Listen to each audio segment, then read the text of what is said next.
Hey everyone. Welcome back, and thanks for joining us. Today, I have a brand new story to share with you, so let's dive right in. My girlfriend, Sarah 29, and I 28 have been together for 5 years. For our anniversary, I wanted to take her on a special vacation. I had been planning this trip for months, and after discussing it with Sarah, we decided on Colorado for skiing, snowboarding, and other winter activities. The plan seemed perfect, and I was really looking forward to it because I had a big surprise in mind. I was planning to propose to her at the end of the trip. But just 5 days before we were supposed to leave, Sarah dropped a bombshell. She told me she had invited 2 of her friends to join us on the trip. I was frustrated because I had envisioned this being a private, one-on-one experience for us to celebrate our anniversary, and it felt like she was changing the plan out of nowhere. I made it clear how I felt, but Sarah insisted her friends had already made arrangements to come and couldn't back out. Though I was upset, I didn't want to make a scene or ruin the trip, so I reluctantly accepted it. I hoped that maybe, even with her friends there, we could still manage to have some private time for the proposal. But things didn't go as planned. Over the next few days, it felt like Sarah was more focused on her friends than on spending quality time with me. We barely had any moments to ourselves, and I started to feel pushed aside. After 3 days of feeling like a third wheel, I reached a breaking point. I decided to leave and head home. I explained my reasons to Sarah, telling her that I needed to go. Naturally, she was upset, and when she told her friends about my decision, they all turned on me. They said I was overreacting and that everyone was having a great time. It felt like no one really understood where I was coming from, and I ended up feeling completely ignored and isolated in the situation. It seems like you're wrestling with a very emotionally charged situation, and it's totally valid to feel conflicted. Let us break it down.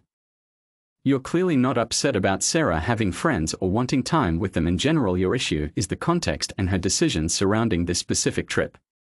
This was a pre-planned romantic getaway for your anniversary, a time meant to celebrate your relationship and your future together. You even had a proposal in mind, which highlights how much effort and thought you put into it. For Sarah to invite her friends, knowing the purpose of the trip, does feel dismissive of the intentions you communicated. Additionally, the fact that her friends ganged up on you when you decided to leave suggests that Sarah may not have fully explained your perspective to them. While she likely didn't intend to ruin the trip, her prioritization of her friends over your time together could understandably feel hurtful and disrespectful. Leaving the trip was a strong move, but it doesn't automatically make you a jerk. It seems like you left not out of anger, but out of a need to remove yourself from a situation where your feelings and needs were being overlooked. The fact that Sarah and her friends are labeling your reaction as overreacting doesn't invalidate your feelings. You were upfront about what this trip meant to you. The bigger issue here seems to be a breakdown in communication and mutual understanding. If Sarah truly understood how much this trip and its purpose meant to you, she may have handled things differently. On the flip side, perhaps she didn't realize how deeply this would hurt you, especially if she sees her friends joining as no big deal. Ultimately, whether or not you're the jerk comes down to perspective, but it's fair to say you felt disrespected and sidelined. The question now is, how do you want to address this moving forward? Is this a situation where Sarah simply misjudged the situation, or does it point to deeper issues in how she values your relationship and communicates? Those are the conversations that may need to happen when she returns. We've been on other trips for our anniversary. When her friends showed up, I was direct with her that I didn't want her friends coming and explained my reasons for leaving. I didn't tell her I was going to propose. We've discussed marriage before, and we both agreed that we didn't want a big proposal, so it wouldn't have been a complete surprise to her. Maybe I messed up by not wanting to tell her friends the news before asking Sarah to marry me. I wish I had contacted her friends privately to explain my reasons for not wanting them to hang out with us. That was a mistake on my part. But still, they had to know it was an anniversary and romantic trip. Although I don't know everything she tells her friends. I hope she doesn't tell them everything because they don't need to know every detail about me and my private matters. I wish there was more balance between me and her friends. During the trip, half the activities involved all 4 of us and the other half involved just the 3 of them. I could have followed them around, but that's a crappy situation and it's not enjoyable. It's not like I hate her friends. I just don't want to spend all my free time with them. I've never demanded or expected her to pick me over her friends because that's unhealthy and unreasonable. However, she has cancelled plans with me multiple times in the past in favor of her friends. When it comes to disagreements, she has rarely involved her friends. We're able to settle things ourselves about 98% of the time, but the other 2%, she has involved them. Maybe she invited her friends on this trip because she doesn't want me to propose, and if that's the case, I understand cold feet. But the least she could have done was talk to me. I would hate to make other big decisions with her, only for her to be too afraid to address things with me directly and later change her mind. I can't force her to marry me, and I don't want to. I just wish she had talked to me about her fears if she had any. Now that I'm home, this alone time has been really important for me. Having time to myself is critical to process my thoughts and sort through my emotions. I didn't want to risk blowing up at her during the trip or on our way home. So far, she has tried to call me twice, but I've rejected her calls. The only thing I told her before I left was that we would talk about this when she got back. This kind of conversation needs to happen in person. Honestly, I'm starting to think I deserve better.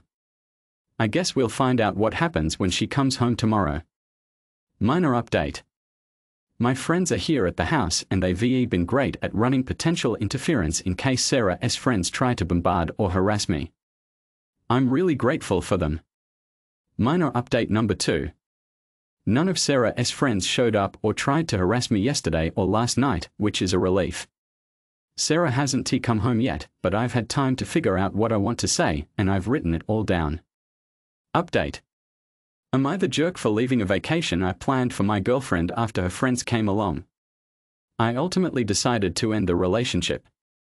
I packed my essential belongings, passport, clothes, etc., and arranged to stay with my best friend until I can find my own place. In most relationships, small issues often reflect larger, underlying problems, and that's what I came to realize here. The main reason I decided to break up is that I came to terms with the fact that her friends will always be more important to her than me. Sarah has consistently prioritized her friends over me, even canceling some of our plans to spend time with them. For years, I avoided facing the reality of our dynamic because I didn't want to admit it to myself. I had hoped things would change, but this trip made it painfully clear that I will always come third in her life. I've expressed my feelings about this multiple times, and while Sarah promised to change, her actions showed otherwise. Sarah came home late yesterday. I told her I had a lot to say and that I wanted to get through my notes before she spoke or interrupted me. The first question I asked her was how she thought the trip went. She responded that we all had fun and it was memorable. I told her that I shouldn't have to feel like the third wheel in my own relationship, especially on a trip I had planned for the two of us. My next question was why she invited her friends in the first place when she knew it was an anniversary trip meant for us. She said she had been talking about the trip with her friends from the beginning and that they had never been to Colorado. She thought it would be a good idea to let her friends come along so they could also enjoy Colorado with us. I followed up by pointing out that I didn't know her friends were coming until just days before the trip. It's one thing if her friends had come and done their own activities, but it's entirely different when every activity turned into a group event. I signed up for a monogamous relationship, not a poly relationship. My last question to her was whether she had any idea that I was planning to propose. Sarah said she had no clue. The thought never even crossed her mind. She claimed she wouldn't have invited her friends if she had known. But I responded that telling her would ruin the surprise. Sarah begged me to stay with her, insisting that we could work everything out. She didn't want to throw away 5 years of our relationship because of one bad trip. However, I reminded her that I'd been listening to her promises to change for years when it came to her prioritization of her friends, and nothing ever changed. Ultimately, I left her with this. It's clear that there isn't enough room in your heart for both your boyfriend and your friends. As much as I love you, I can't stay in a relationship where I'm not respected enough. I left Sarah alone in the house and drove to my friend's place. I plan to figure out how to remove my name from the lease and arrange to collect the rest of my belongings. As for the ring, I've decided to return it this weekend. Extended from comments. Part of the reason Sarah stayed back was because I told her I needed to go home alone to think. I know couples shouldn't storm off after a fight, but I felt it was important to separate and gather my thoughts. Interestingly, Sarah never asked me if I still planned to propose. She was upset when she found out I had been planning to, but she didn't inquire about it. The fairytale part of me wishes everything could have somehow worked out magically. Some issues in relationships can be fixed, but I didn't see any meaningful progress on Sarah's part to address this problem. I told her I would text her when I'm ready to get the rest of my things, but for now, I've blocked her. I firmly believe that people shouldn't prioritize their friends over their long-term partners. It's possible to balance both, but the love and respect between friends and a partner should be evenly matched. It would have been wrong for me to make Sarah choose between me and her friends, because everyone needs relationships outside of a romantic partner. But at the same time, not prioritizing your partner is not acceptable either. At this point, I'd rather be single and happy than be in a relationship where I don't feel respected or loved. I've received tons of messages, both publicly and privately, telling me to give the relationship another shot because we've spent so many years together and talked about getting married. These people are falling into the sunk cost fallacy, and I think it's because they are afraid of being single. They often settle for a partner who doesn't fully respect or love them, hoping that things will change eventually. I believe more people need to learn how to be happy and content on their own. If I meet someone I truly love at 60 and get married then, so be it. Final update. Hey everyone, I got my things this past weekend from the house. Luckily, I didn't have too much stuff or anything too heavy to move. Sarah and I talked a lot about our relationship and what happened on the trip. She told me she's going to see a therapist and wants to become a better girlfriend in the future.